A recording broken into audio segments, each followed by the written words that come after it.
Hello everyone, this is Jim Wilson from Conversa. Glad that you're here today. Very excited about today's webinar. We are featuring Brian Massey. He's going to be sharing with us his thoughts about everyday behavioral science for phone leads. It's a good topic. We're excited to have him here today. A little bit about Conversa. Before we get started on that though, some housekeeping. We expect this to run about 45 minutes in the way of a presentation, following which you're going to have a chance to ask some questions, put them in the chat. I'll be monitoring that and letting Brian know what the questions are, and we'll get them answered. We will hold till the end to take the questions. You can put them in at any time, and we will go through the questions in the order that they've been entered. With that out of the way, let me tell you a little bit about Conversa. We're very much focused on what needs to be done by those who are interested and concerned about their calls and what's happening on their calls. And we know that phone calls have been around for a long time and they're not going away. And the more you can learn from them, the better off you are in your business.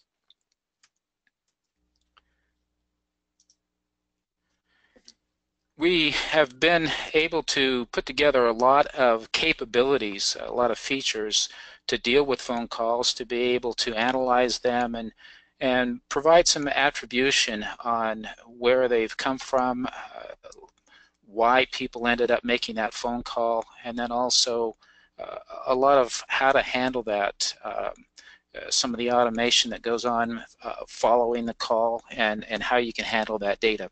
Quite a lot with that, and we're very excited about what we have to offer. We all know that we live in a data-driven world. It's not a surprise, and it's important that we be gathering the data that is going to help us accomplish the goals of our companies. We know that mobile is becoming very important, increasingly so. Digital marketing, we need to be able to reach our customers, and there's a lot of technology involved in making this happen. We're aware of that, and we're incorporating that as much as we can. We've been listening to our customers, a lot of what the needs are out there, what they want to accomplish, and how there's a need to not only identify what your costs are and the value of your marketing. We also understand that being able to have a closed loop attribution capability is essential, so you know how effectively your marketing dollars are being spent so you can spend them correctly and make even more drive towards that revenue that you eventually want to have. So that just in a nutshell of what we have at Conversa. We're excited, like I say, to have this time spent with Brian. At this point, I'm going to turn the time over to Brian, and we can find out what he has. And once again, at the end, we will be going over your questions. Well, thank you so much, Jim. I'm really glad to be here. We love the guys at Conversa, and I am going to show you what it means. So Jim said some things that marketers talk about, salespeople who have tools to sell tell us about, marketing attribution, closed loop, tracking. These are all very important things, and the tools we have these days, like Conversa, are amazing. What's the missing piece? Well, the missing piece is you. The missing piece is you, and today I'm going to take you on a little journey that will hopefully give you permission to awaken the behavioral scientist inside you. I know that this is really not the two words you want to hear right now, behavioral science. There's too many syllables there, there's too much going on, and it implies that, well, I'm going to talk about something that is somebody else's job. Well, it's not. If you are a product manager, if you're a marketer, if you're a business owner, if you're in charge of a profit and loss, you and your team are going to have to become friends with this term. The good news is this: you're already wired for this. So you don't have to go get your PhD in data science. You don't have to do anything like that. What you have to do is simply embrace the scientist inside you. I know that this is true. I know that this is true for every one of you, even those of you that are going, that's not my thing. I'm not very mathy, or I didn't do well in science in college or high school. No, every one of you is already putting basic principles in place to do this kind of work. And it is very, very exciting, and I would venture even to say, now I'm a guy that wears a lab coat typically, but I would say also very fun. I know it's in you because if a 14-year-old can do this naturally, you can do it. And the 14-year-old that I'm talking about is my son, Sean. He's 17 now, but when he was 14, he embarked on a rite of passage in a family in which the father wears a lab coat and does digital consulting and that sort of thing. He embarked on the journey of building his own PC. He loves games. He wanted the best performing system he could get, and he, wanted to, let's say that I wanted to make it a teaching lesson, but he embraced it completely. So he had done all of the research, and this is a big deal because he's spending his own money to get this computer put together. This is over $1,000 in components. And he had spec'd everything beautifully. He had everything from the high-speed monitor down to the mouse pad that he needed for the certain games that he liked to play online. And there was one component left, but a very important component, the motherboard. So he had narrowed it down to 2 motherboards. They both had the features that he needed for his system, and they both were the same price, about the same price. The difference it was that one of them was rated 5 stars and one of them was rated 4 stars on the site that he was going to buy those. Now, if we didn't know anything about behavioral science naturally, we would just say, well, 5 stars is better than 4 stars, so buy the 5-star motherboard, right? But even at the tender age of 14, Sean knew that he needed to understand how many reviews were driving that. And in this case, the 4-star review had 4-star rated motherboard had 250 reviews. The 5-star rated motherboard had 5 reviews. So at 14 years old, Sean already knew to check the sample size. Now, statisticians call the sample size little n. That's the variable they use for that. And it's a very important way of evaluating data and helping you make decisions. He was also calculating what statisticians call the margin of error, or the confidence range. And he knows without even doing calculations, without getting his calculus book out, without getting a calculator out, he knows that with 5 reviews, the sample size is so small that the margin of error is large.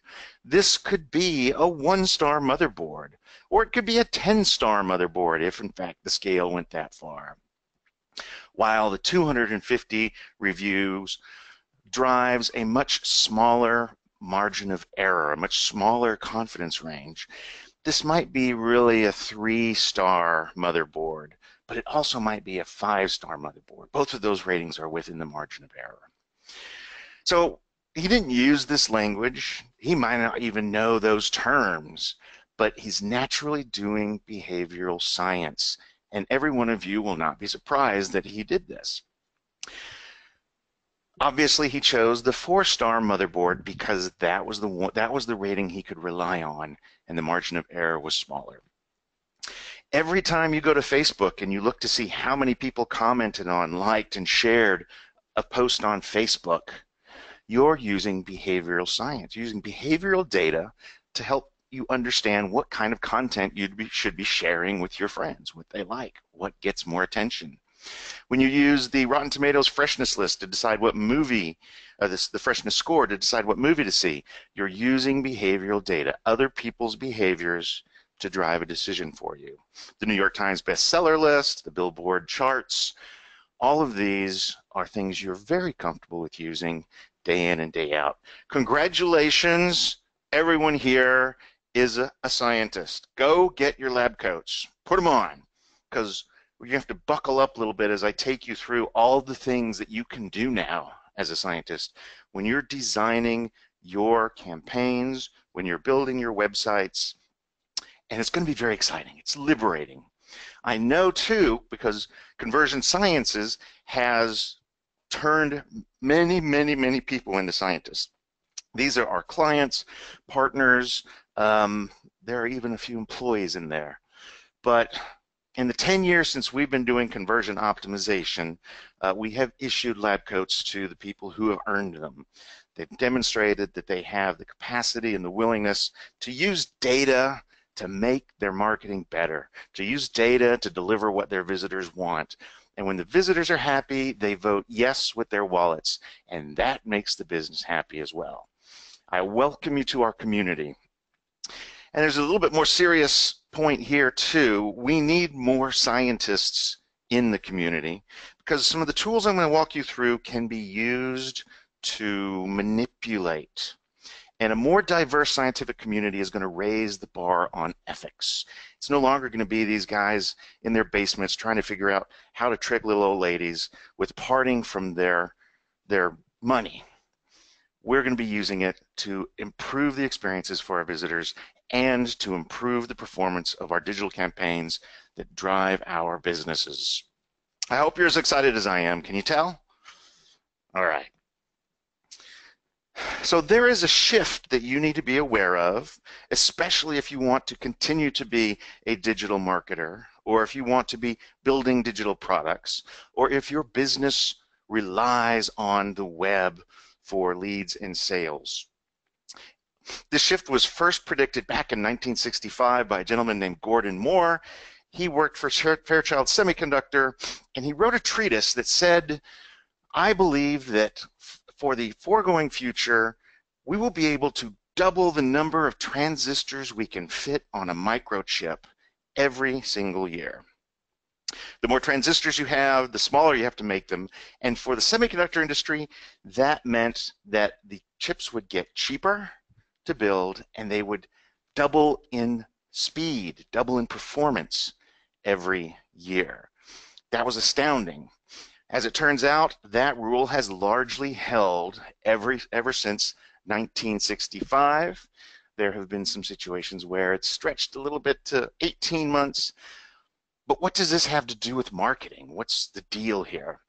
Well, it turns out that we are the benefactors of this trend because the tools that people are building, the sensors that we have access to through laptops, computers, mobile phones, are allowing us to really deliver the kind of experiences that visitors want because we know more about what they want.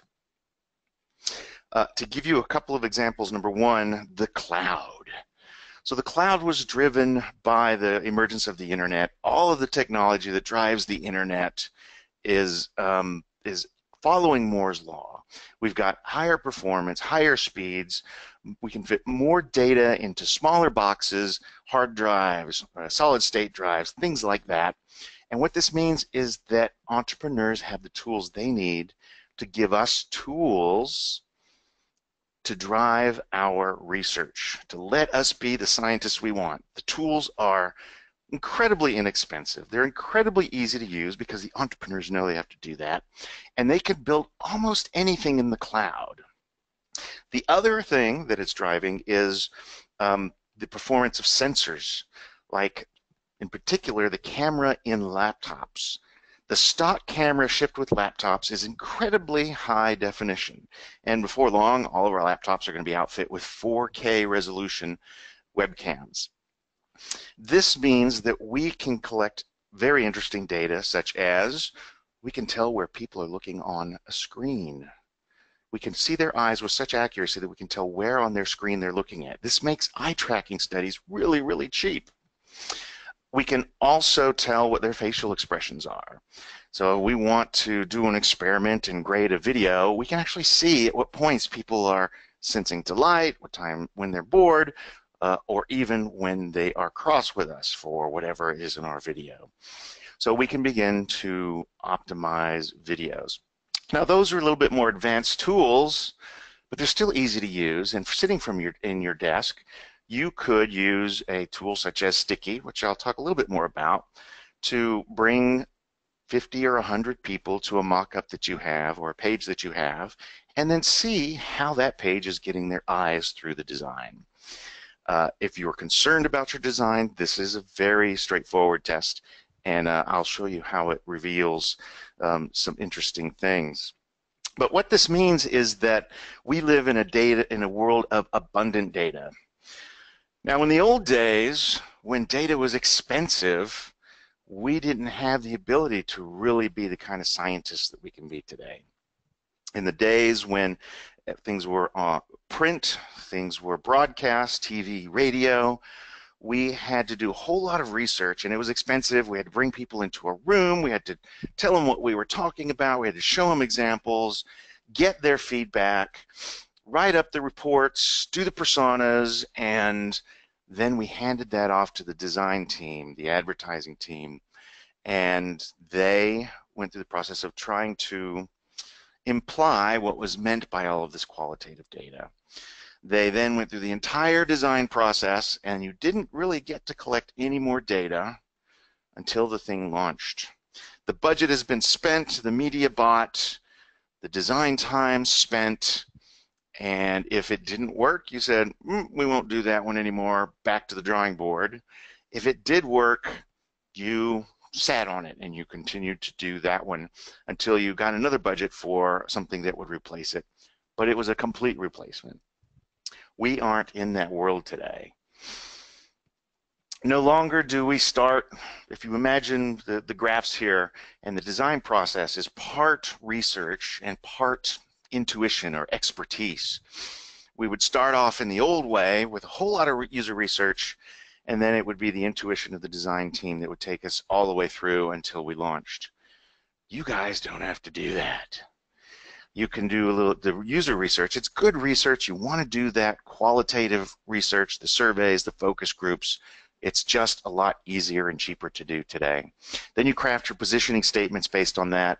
But instead of driving that through the design process, you can actually develop copy that supports that positioning statement and try a couple of different things. And for those of you who got into marketing because you loved the human communication component, the creative nature of it, I am about to open the doors wide open for you.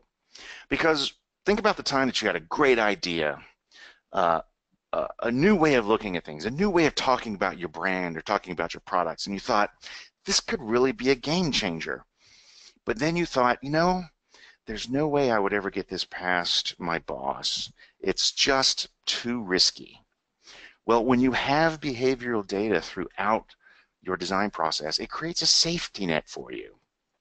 Quick question, a quick example. We do a lot of work in the addiction treatment center space, and we consider it a very important space because addiction treatment can save a drug addict or an alcoholic or a gambling addict, save their lives, put their families back together, so we take it very seriously.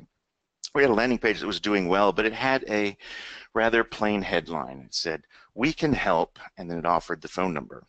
And I bring this up in particular because if you are optimizing for phone calls, the first thing you should test is putting a phone number in the headline. We've consistently gotten wins with that technique. So write that one down. Those of you that have your email open, you better close it because you're going to miss some of these nuggets.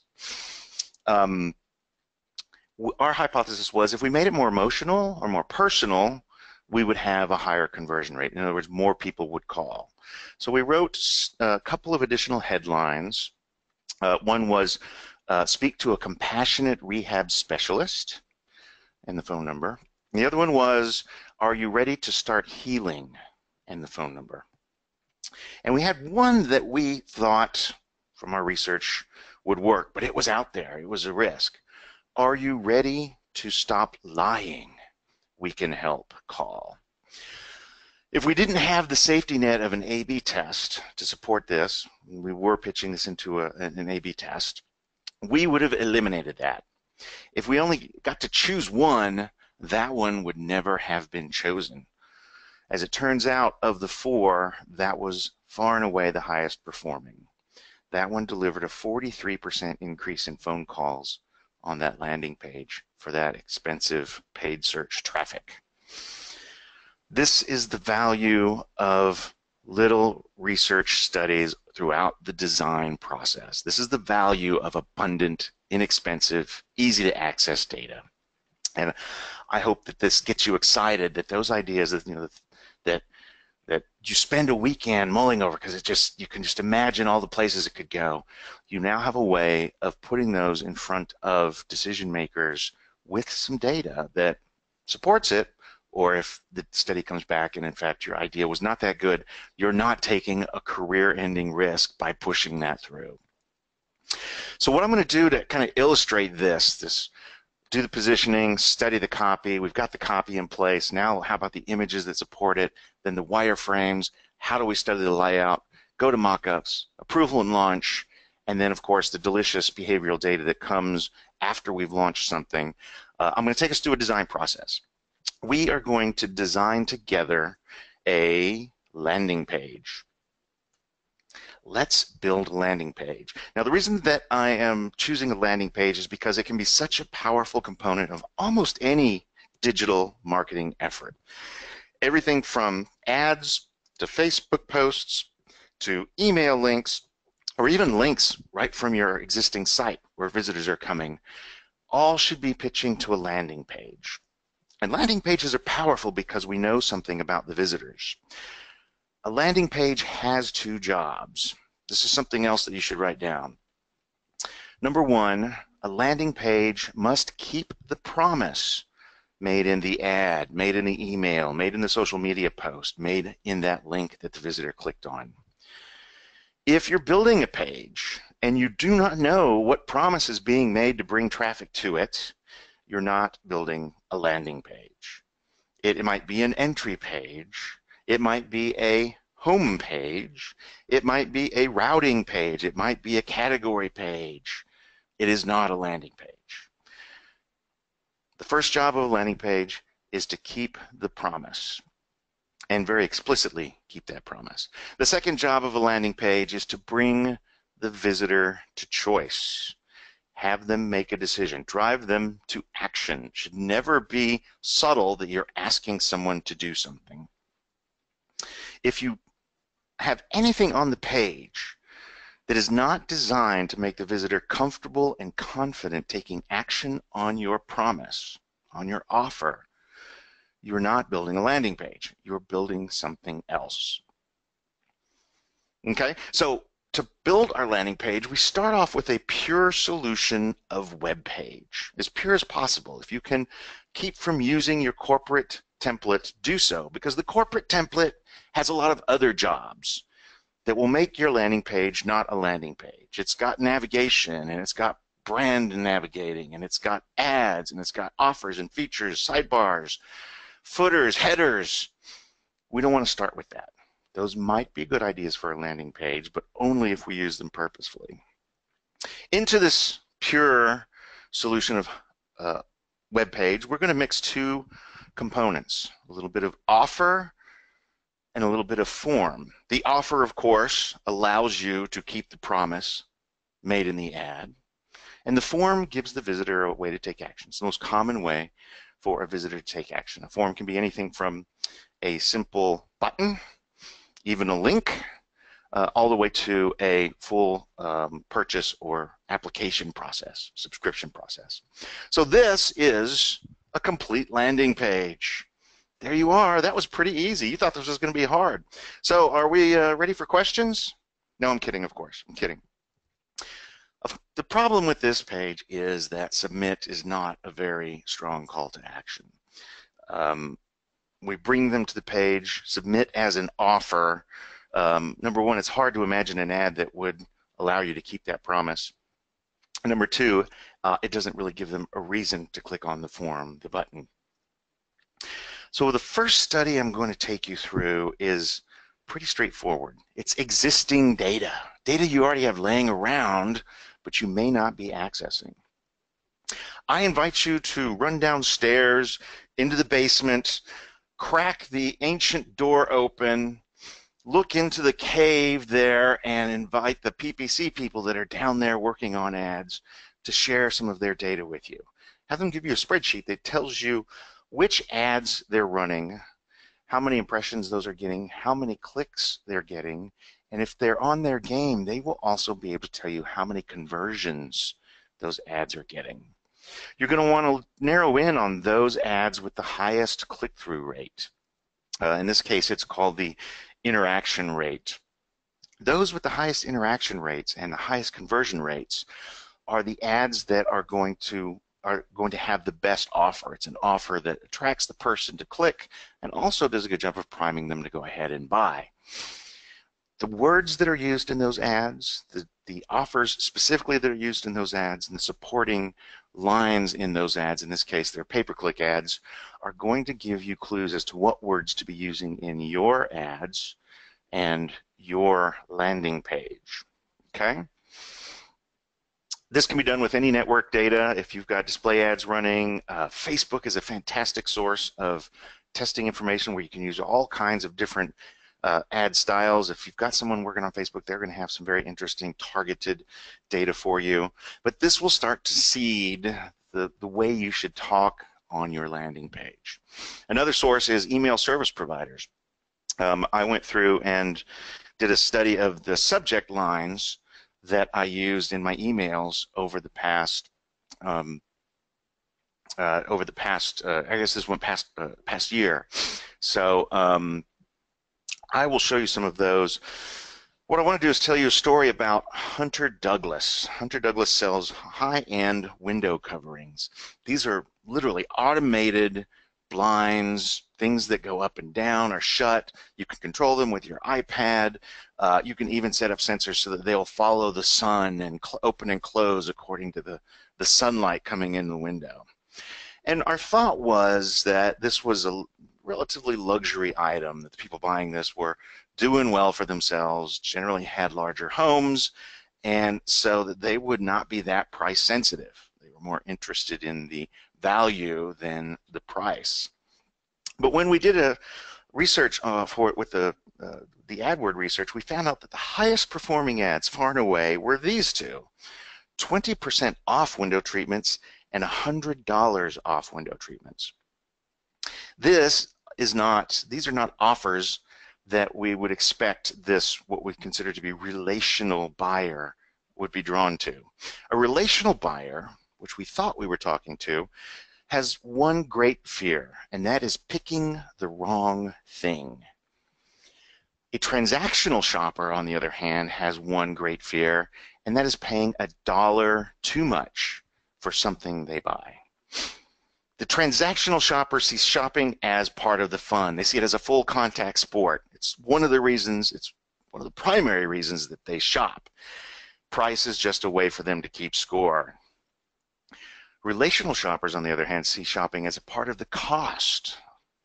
So the longer the shopping process goes on, the more expensive they feel the product is. Transactional shoppers want to be the experts. Relational shoppers are looking for experts.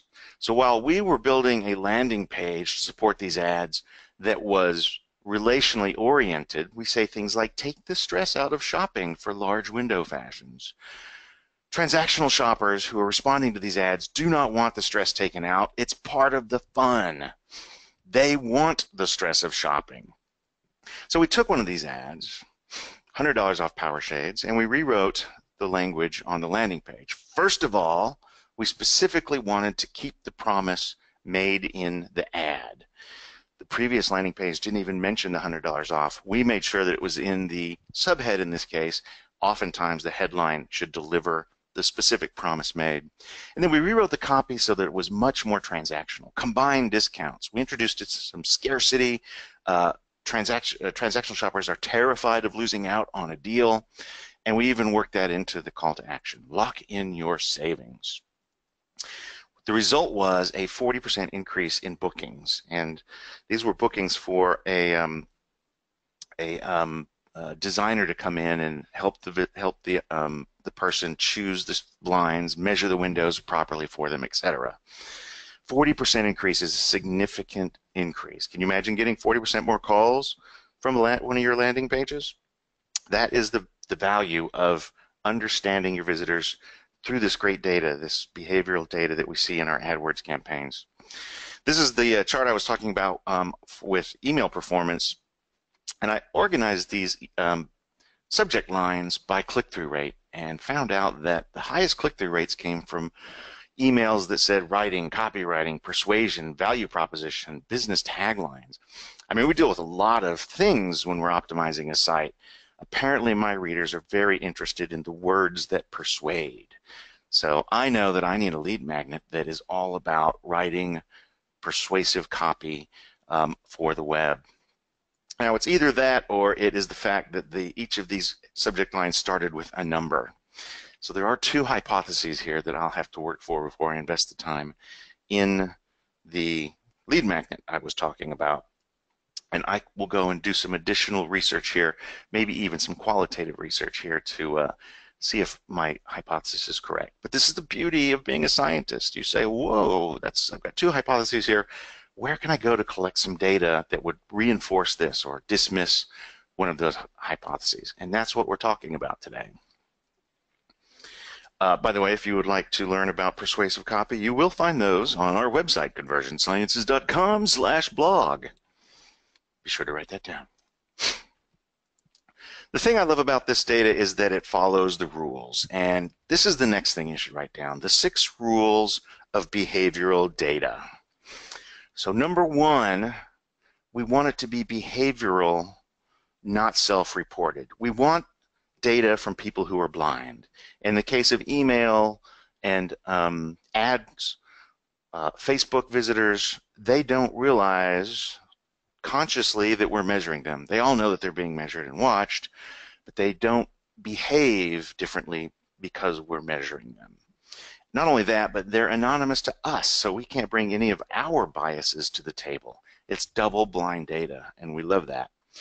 Second of all, it's prospects and customers. It's the people who are solving a problem rather than people who are pretending, as in a focus group where we ask the visitor, the focus group members, to imagine that they have this problem. I call them pretenders and liars because the human mind, when you ask it why it did something, will make up a story. It doesn't really know the psychological, the subconscious things that drove it to a certain decision, so it makes up a rationalization. We are all programmed to lie when asked why we do things, so don't feel too bad about that. Second of all, it's generally large sample size. So we send to tens of thousands of people on our email list every week. The ad data is generally going to run into the thousands, 10,000s, even millions of impressions and clicks. And so big sample size, as we know, lets us believe the data more. The data is quantitative, which means we're measuring each person the same. Qualitative data lets visitors answer in their own way. Quantitative data lets them answer in a uniform way so that we can apply statistics. And since we're measuring clicks and conversions, it can be measured on the same scale. The data is typically recent unless your ad campaigns and your emails have stopped at some point. We like more recent data if we have to choose between recent or old data. And it was collected over time, so a lot of the market fluctuations and errors will be filtered out. The time-based or history-based changes and differences will be averaged out for us. So, is it blind? Is it prospects or liars? What's the sample size? Is it quantitative or qualitative? Is it recent or old? Is it collected over time or over a short period of time? These are the key ways that you grade data, and you're going to make different decisions based on the kind of data you're collecting, because not all of your data is going to be beautiful like this. It's not all going to be big sample size, double blind, etc. Let's pretend that we're the US Mint and we're selling dollars for 50 cents. That's a hell of an offer, right? That is a hell of an offer. And you might think it's ridiculous, but I know that everyone who is here today has a great product at a great price. You're offering a service that saves so much time you can't imagine why anybody would do it themselves. You have the solution that will save them time, and when you think about it, when you look at it, the cost is minimal compared to the potential savings. And yet you still struggle to get people to sign up. You struggle to get people to convert on your landing pages. The Mint would have the same problem. They would have a problem selling dollar bills for 50 cents. We're going to walk through the development of this landing page, and you're going to see how the Mint can figure out how to prevent this problem. We're going to assume that we're getting traffic from this ad, discounted dollar bills, 50% off new and used dollars from the leading reseller, www.mint.gov, called today. And it's going to drive to this landing page. This landing page does a good job of keeping the promise. Get US dollars 50% off. Click here. But we need something to happen when they click. We need something that moves the business forward. So why don't we ask for an email address? Better yet, why don't we ask for an email address with some permission? Our list will be better qualified because people have specifically opted in, but our conversion rate will be lower because some people don't like to get email.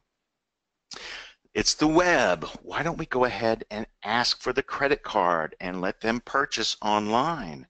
Better yet, why don't we ask for a friend's credit card? I think that would probably convert really well.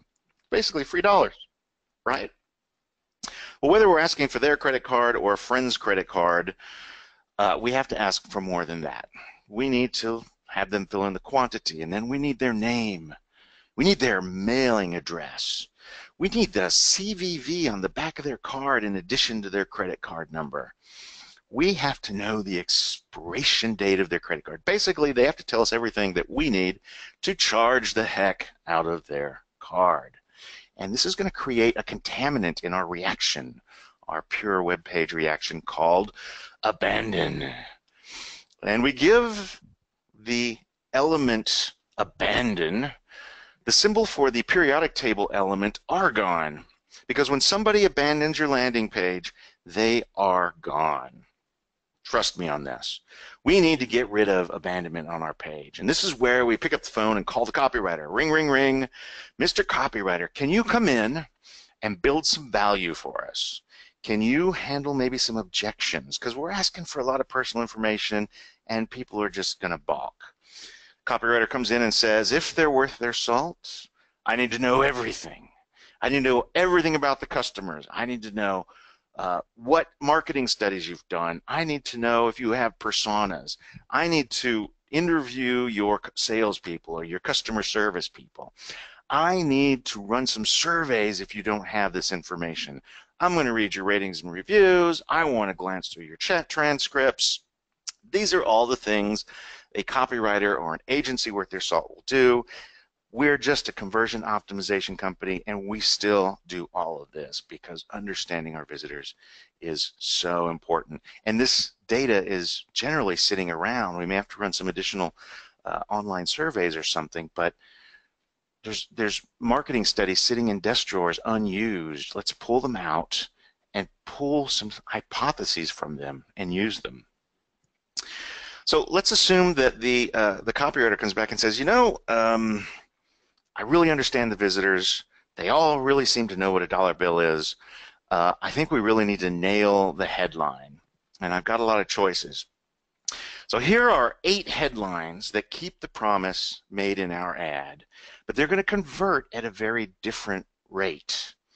Everything from double your money instantly, all the way down to time is running out, half-price dollar bills. There's a little bit of that scarcity there that can work. And then there's the kind of the home run swing, the out there idea. The IRS says sorry, sells half-price dollar bills. Normally what we would do is pick one of these. We would cross off the IRS one, say no, that's too risky, and some executive would help us choose this, or maybe we do it as a team. What's the problem with this? Small sample size. One person is the copywriter, one person is you. You might bring a few more people in the team on to get their opinion. Sample size of what? 5. Sample size of 5 deciding which headline should be chosen. why not do a test? I want to introduce you guys to a service called Usability Hub. It's one of several services that will bring people to look at your mockups and will let you ask them questions. They have a number of different formats for their tests, one of which is the preference test. Now, the preference test is, for several reasons, the least desirable.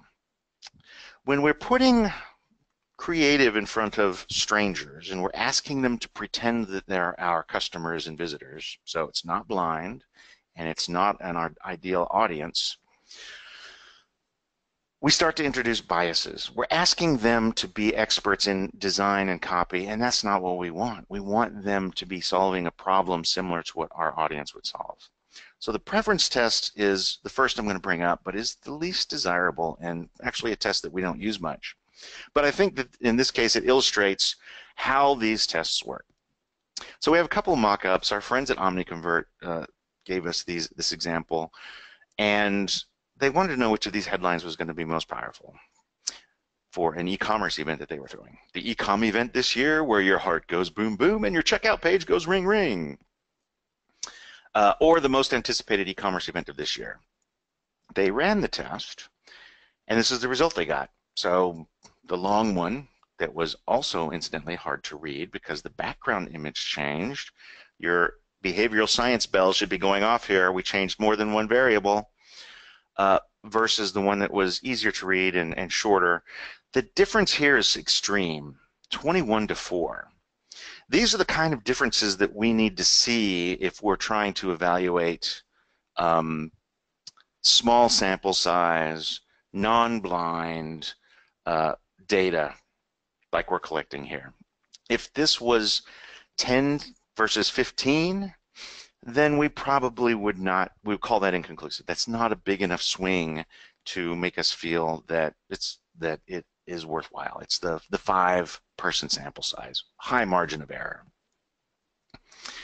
But this test, to bring 25 people, costs a little over $50, about $2.10 per test subject in volume.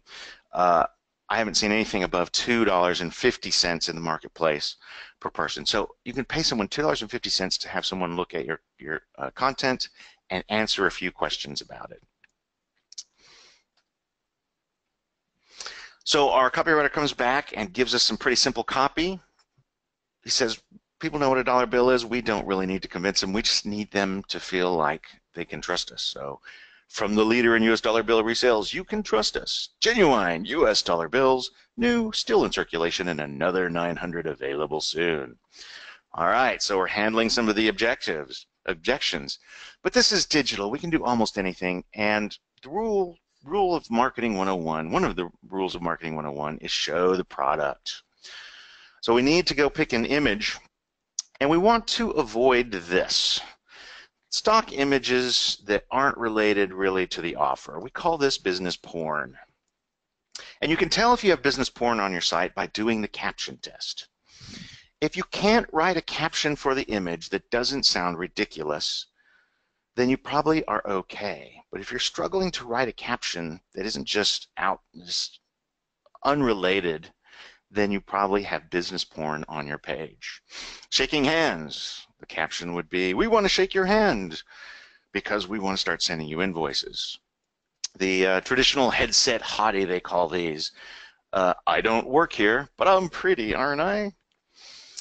The unintelligible graph, which is, the only caption you can write for this is, it doesn't mean anything and we're just trying to manipulate you. And then these weird things that show up all over the net, especially in business-to-business sites. The only caption I could write for this one is, there's a guy inside our website and he's touching things.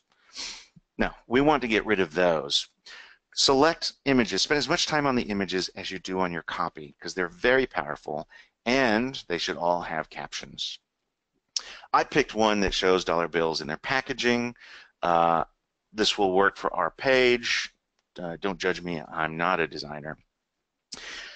So now we can do a 5-second test. If we want to mix it up and mix up the headline and the image and the key points of the copy, and understand if people are getting it. We can do a 5-second test. And in this test, someone looks at your image, your mock-up for 5 seconds, and then you get to ask several questions about it. Again, this is small sample size, not our prospects and customers. Incidentally, for all these services, you can recruit people who are prospects and customers to take these tests, and you'll get a better result. But they show up for 5 seconds and they answer some questions. So we're able to test all kinds of combinations of headlines and images, and then high visibility items at the top of the page, bullets and so forth. And we want to ask them things like, what does this site sell? How much is it? What is the primary benefit? What is the how many billions of dollars have been resolved by this company? Things that they'll be able to see in 5 seconds. Now, 5 seconds may not seem like a lot of time to you, but many, many judgments are made in hundreds of milliseconds by our brains when we come to a site. There's another test you'll find, a click test, and what this does is it tracks how quickly people find something that they're looking for on your page. In this example, this is an insurance company, an auto insurance company, and they wanted to make sure that people were finding the link to roadside assistance. If you're sitting on the side of the road and you can't find the link to roadside assistance, you're going to curse your insurance company. They ran a 5-second test. This is the kind of report here on the right that you get. You get a heat map of where people are clicking on the page. You can see a few people got it wrong. And you also get an average time that it took for them to find the correct one. So in this case, it took on average 20 seconds for those that found the correct link to find it. They did a redesign, ran it back through a click test, and they found out they were able to reduce that time to 5 seconds. That's a 4x improvement in customer happiness right there. Our landing page needs a couple of catalysts. Catalysts don't actually react, but they help the reaction go faster and burn faster, and that's what we want on our conversions pages. We want more conversions. So we can add the company logo. This is where we're putting our stamp of approval on this. We're putting our reputation on the line, and it carries a great deal of trust. The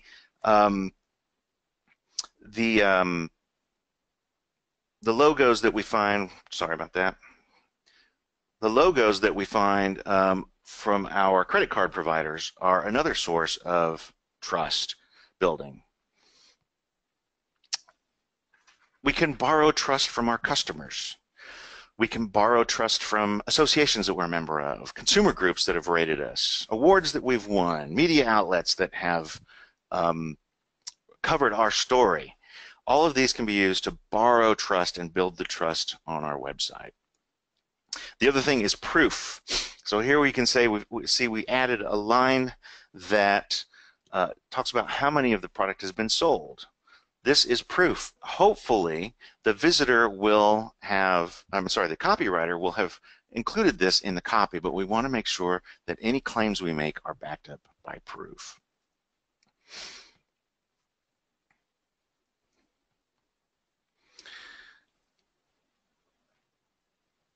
So when we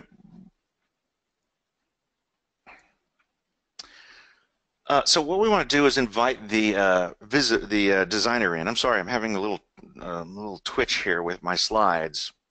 Now's when we want to invite the designer in. Now, realistically, we want the designer to be involved earlier than this. But what usually happens is we call the designer first, and this is a mistake because they're going to start putting background animations and carousels and rotating logos and parallax images and scroll triggered animations. We don't need any of that unless it absolutely helps the visitor find information that we want them to see. We want more of a draftsman designer who uses his knowledge of font, size, color, white space, negative space, borders, barriers, all of these things to make sure that the visitor is finding the things on the page. And a good designer might come in and talk about we need to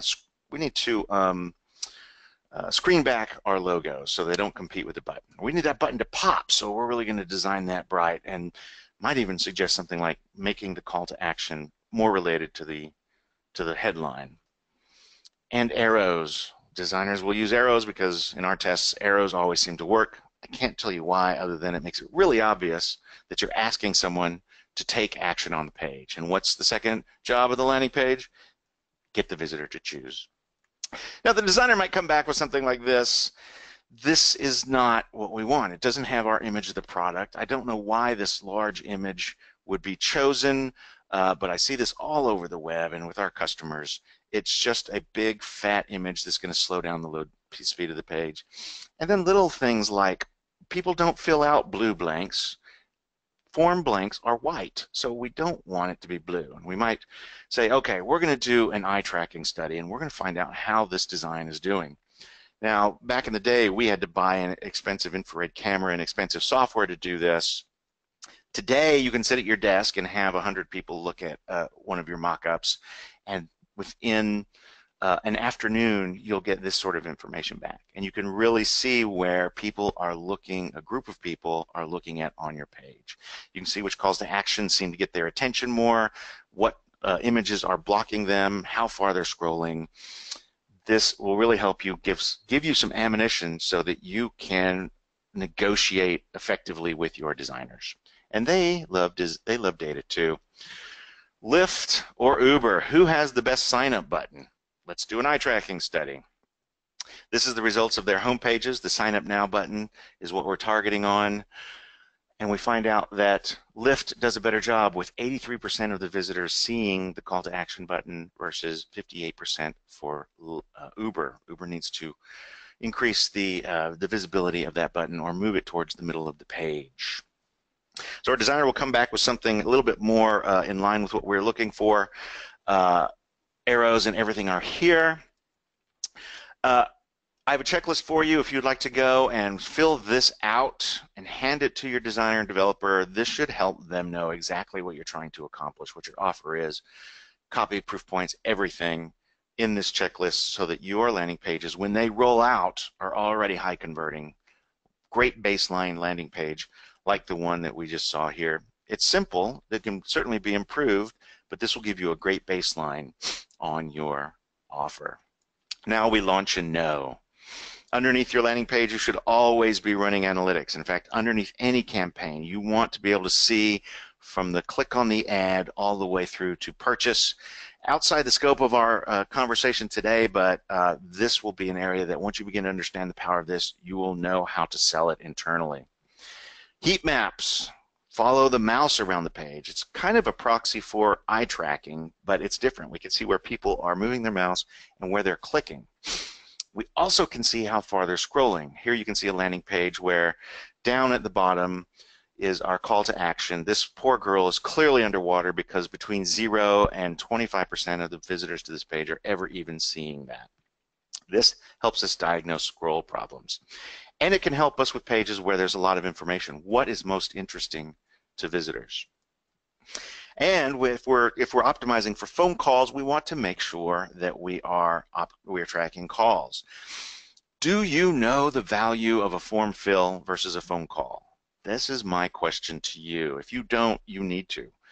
I mentioned our customers in the addiction treatment center space. They value a phone call at 7 to 10 times more than a form fill, because if someone fills out a form, they still have to turn around and get them back on the phone to have that important conversation with them. Also, look at what percentage of your traffic is mobile. I'll guess that it is between 40 and 60%, and that is one of the fastest growing segments of your traffic. Click to call is an amazing offer on mobile phones, and your mobile phone will have to have different offers from your desktop. It's just the nature of the beast. When we do optimization, we test mobile sites as if they are a completely different site, completely different company. And we have tactics for doing that even with responsive designs. So should you be optimizing for phone calls? Here are some hard lessons. We did a test in which we designed three different forms on a page that were optimizing for phone calls, and we removed the form. So in the first one, you can see that we've got this draconian form on the first one. That's the control. On the second one, we started the conversation with get help by calling our rehab helpline. Remember, it's better if you can call us and take real action right now. But if you want, you can fill out this horrible, horrible form.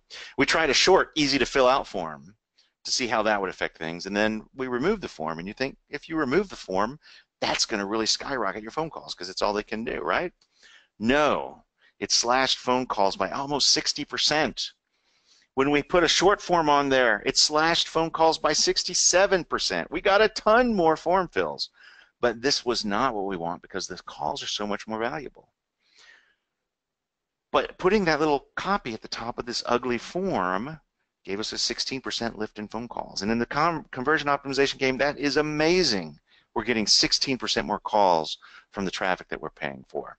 These are the hard lessons that you as a scientist are going to have to test your way through and learn about. And fortunately, Conversa is one of those companies that produces the tools that allow you to do that. There are two primary metrics that you're going to be looking for in phone calls. You want to know how many phone calls you're generating, and you want to know the quality of the phone calls, which is usually measured in terms of how long the phone call is. With a Conversa, you get more detailed information than that to scope the quality of those calls. And you can track back to a specific ad or keyword so you know exactly what is delivering the juice for you. Through a Conversa, you use different phone numbers in different treatments or different phone numbers for different sources of traffic, and that gives you complete visibility all the way back. This is the kind of tool that scientists is going to love, and as I said, we're all scientists, right? I want to give you a quick tip on thank you page surveys. I think that when you are one of the easiest things you can do is take one of these technologies like Hotjar or Qualaroo, and on your thank you page, pop up a message that says, what almost kept you from taking action today? You will be amazed at the answers that you get. We did this with a company. They have a Lite and a Pro version of their product. Everyone was buying the Lite product. Why not? Why was that? So we put a thank you page popover on their site that said, what made you choose Lite instead of Pro? And we got a whole bunch of answers. This 3G connectivity was the primary differentiator, and apparently people didn't understand it. I don't think I need crash alert. I have apps track where I park just fine. I don't know what this means. I don't know what that means. This is pretty typical. So we redesigned it, and we used the Supreme Court of data. A/B testing data is designed to meet all 6 criteria of behavioral rules. And we did an A/B test of this against something simpler based on our feedback. So a 13% increase in conversion rate overall, very nice, and a 24% increase in revenue per visit, which told us that more people were buying the Pro product. And when we did the post-test analysis, indeed more people were buying the Pro product. We can do this with our pages. But I want to leave you with this. What question do you have that you're working on right now? What's burning a hole in your brain right now that you could use to behavioral data to answer? Because it ain't that hard, it ain't that expensive, and it doesn't take long. These usability hub studies are done within an hour.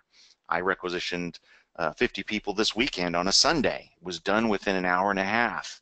This data is easy to use and it's fun. Take a screenshot of this page because of all the things that you could be doing. This is kind of how you look at them, and these are the names of some tools that you should probably go and begin to understand. Download their trials, play with them. Usability Hub offers 25 people for free. You can write up a study and just practice. You will make mistakes. The data will probably not be any good or helpful, but at least you'll start getting up the learning curve and begin to flex those scientist muscles of yours. That is all I have. I think I've gone a little bit long, but we've got a few more minutes for questions. Jim, did we get any questions?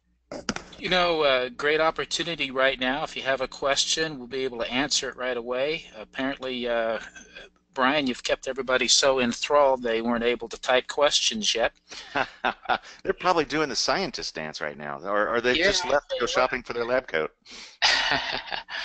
Yeah, no, you know, great information, and I know I'm looking forward to reviewing it and applying a lot of what you've said today. I can see some gaps that I have that these can fill in. So, yeah. For everyone, if you have some questions, this is a great time. Type them in, and we'll get to them right away.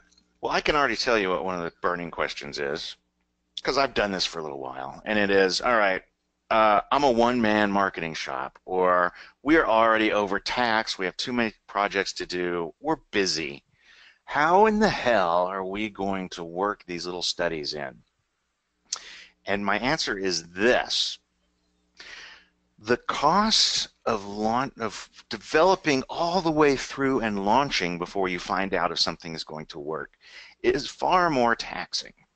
These studies, number one, allow you to get rid of options that you would otherwise have to hold on to and keep launching to find out. You can narrow down a high-performing campaign in less time than you can launch a series of campaigns over, even if you're doing it once a month. And it gives you those answers before you blow your whole damn budget. So if you need to take that extra budget that you're saving and hire some more people, that's a better use of it than launching campaigns that you don't know are going to perform. And it's going to make you look like an absolute genius sitting there in your lab coat. It's going to make you look like an absolute genius because you are bringing these fancy new tools, and I'll just keep it between us, that this stuff is easy to use. It's inexpensive. People are running this out of their pocket just to prove to themselves and to the executives that this stuff works, because you're spending $100. Get it back on an expense report later, but go and play with this stuff because you will begin to see how you can work it into your campaigns. Another question I often get is, I'm very busy. Where do I start? And I would say this. Start with where your passion is. So if you are interested in the ideas, the creative ideas about marketing, then I would start with tests around the language that you're using, testing headlines, testing images, testing copy. Put them in front of some people and work hard to get those people to pretend that they're your customers, or better yet, bring some of your customers in and see if you can't start expanding the box of what you can say using this data. If you're interested in video, if that's what your strength is, then yes, go over to sticky.ai, which incidentally was bought by Tobii, so you can get it at Tobii, T-O-B-I-I, and run your videos through some of these eye tracking and smile tracking studies, so that you know that you've got the right length and that you're not including anything that's making people go, A lot of times we remove things because we're afraid that people won't like them. Why not leave those creative, interesting pieces in and see if they don't smile when they get to that part in your video? So start with wherever your passion is. I spoke with someone at a workshop I did on Monday.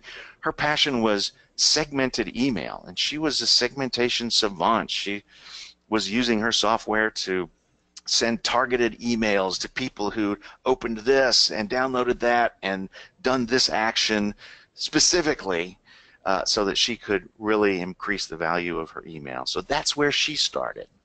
I invite you to start where your passion is with this. Well, Brian, that's fantastic. I agree with you 100%. We all think our intuition is almost beyond reproach, but compared to decisions made based on data, I think data is going to win every time. Yes, our biases. We talk a lot about learning the psychology of buyers, but the real culprit is our own psychology, our own biases, and that is what science helps us control for. We can slip biases into how we read data, but there are a whole lot fewer biases in interpreting data than there is in just picking a headline, picking copy, picking images, and picking the right way to present a phone call on a page, a phone number. Absolutely. Well, everyone, the recording of this presentation will be available. We'll email you the link when we have it up, posted, and ready to go. Great information. I'm sure you'll want to review it as you work on your campaigns and try to make some data-driven choices on how to make improvements. Brian, thanks a lot. Appreciate the time with you. This has been a good presentation. Thanks for having me. Alrighty, thanks everyone.